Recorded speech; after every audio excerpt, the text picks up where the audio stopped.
სინოპტიკოსების პროგნოზით კახეთში მაღალი ტემპერატურაა მოსალოდნელი. რეგიონში შესაძლოა 34 გრადუსამდე დაცხეს.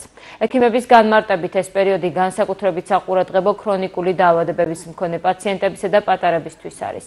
ასეთი ტემპერატურის პირობებში საჭიროა მოერიდონ მზის სხივებს, გარეთ გასვლის შემთხვევაში აუცილებლად მოიხმარონ მზისგან დამცავი და მიიღონ ბევრი სითხე.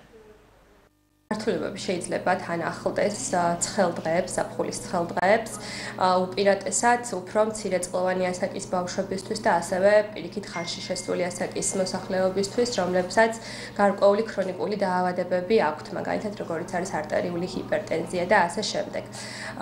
რაც შეეხება რჩევებს, რჩევები არის შემდეგი, რა თქმა უნდა, პირველ რიგში უნდა მოერიდონ დღის განმავლობაში მზეზე გასვლას, მით უმეტეს ისეთ დროს, როდესაც მზის სხივები აქტიურია არის და მავნებელი არის, ხო დაახლოებით 12-დან 5-6 საათამდე.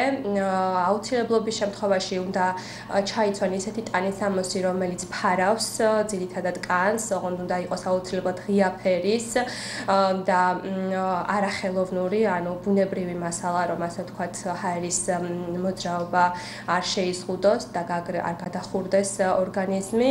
ასევე დიდი რაოდენობით უნდა მიიღონ სითხე, წყალი დღის განმავლობაში, რომ დაიცვან თავი ცხელი დღეებისგან.